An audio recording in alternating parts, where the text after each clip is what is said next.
Hollywood has a long-standing tradition of inventing heroes, but no invention was guarded more fiercely than the public persona of Paul Newman. He was not merely a star, he was crafted into a cultural monument, a man of integrity and charm whose marriage to Joanne Woodward served as a golden standard of stability in an otherwise chaotic industry. Sir, the public consumed this narrative eagerly, believing in the radiant sincerity of the man who seemed to have found the perfect balance between fame and virtue. This image, however, was less a reflection of reality and more a carefully constructed shell, one that required constant vigilance and sacrifice, and it was the strain of maintaining this impeccable facade that created the subtle, aching vulnerability that allowed another woman to slip into his life. Dora, his perfection was the very thing that made him lonely. For a perfect man is permitted no flaws, no human need for escape, and certainly no need for a silent, private space that existed outside the scrutiny of the camera and the expectation of his wife. The narrative of his life was so polished, it seemed incapable of absorbing a scratch, but the pressure to be unfailingly decent, the weight of being the aspirational model for millions, hollowed out a space in his heart only something utterly discreet and fundamentally forbidden could fill. This is where Barbara Babcock entered the orbit of Paul Newman, not with a bang of scandalous drama, but with the quiet, unassuming presence of someone who saw past the legend to the burdened, isolated man beneath. Their meeting was a non-event by Hollywood standards, a mere flicker of recognition across a crowded room, yet it held the deep significance of two souls recognizing a shared exhaustion with the theatrical demands of their world. She did not approach him with adulation or expectation. She simply observed, and in her lack of judgment, Paul Newman found a temporary sanctuary where his stardom, his marriage, and his immense responsibility could all be shed, if only for a few stolen zone. The foundation of their connection was built on shared silence and unspoken understanding, not grand declarations. Paul found himself seeking out her company, creating small, almost imperceptible opportunities to be near her, leaning against a doorway or lingering during a break, saying little of consequence, but communicating everything through proximity and gaze. Barbara, in turn, offered a calm, non-demanding energy that was the inverse of the high-octane Hollywood machine. She was a listener, a quiet anchor, who allowed him to vent the deep-seated anxieties of a man trapped in his own golden cage, confessing the unbearable strain of constantly performing the role of Paul Newman. These initial innocent exchanges quickly deepened, evolving into the covert relationship that would define decades of her life and add a heavy layer of guilt to his. Their subsequent relationship was characterized by meticulous, almost paranoid secrecy. They did not meet in lavish, obvious places. Their intimacy was confined to the shadows, backstreet diners, cheap hotel rooms rented under false names, and the hushed corners of parking lots where no one would think to look for Hollywood royalty.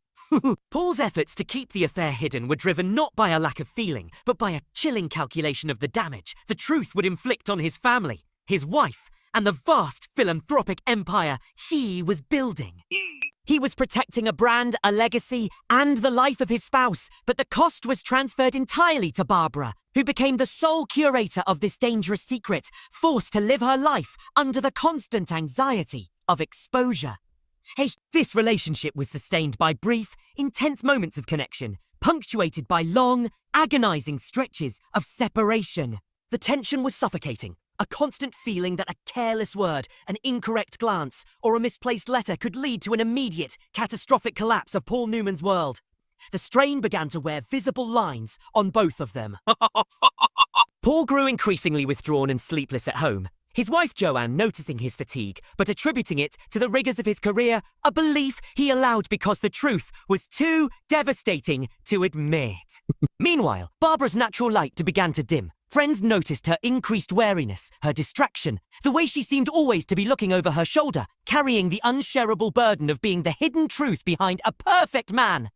The inevitability of exposure finally arrived, not with a major scandal, but with a series of tiny, unnerving cracks in their fortress of secrecy, a feeling of being watched, the discovery that a heartfelt, private letter, this threat of an outside force exposing them crystallized the painful reality. They could no longer choose to be together. The end, like the beginning, was quiet and profoundly sad.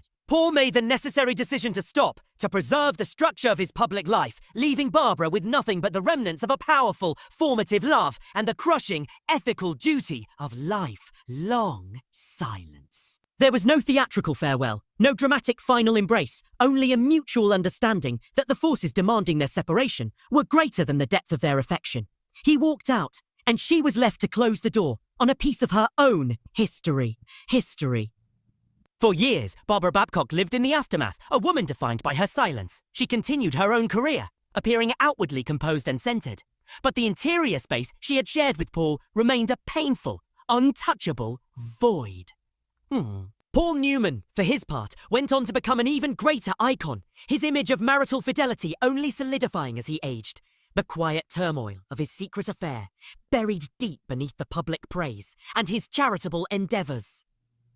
The world celebrated the man he successfully returned to being, never knowing the immense emotional price paid by the woman he left in the shadows. Both of them carried the indelible mark of that relationship, a quiet testament to the fact that even the most admired figures are deeply human, capable of seeking connection outside the lines of their accepted roles.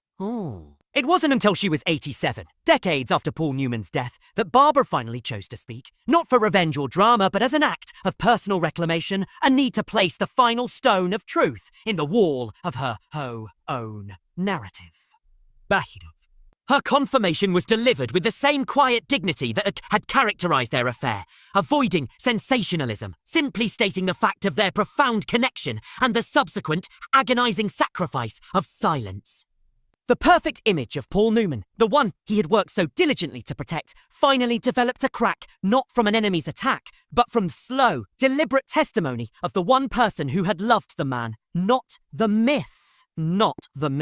This final confirmation serves as a reminder that the stories we hide are often the truest ones, and that sometimes the hardest sacrifice is not letting go of the person, but enduring the silence required to protect their reputation.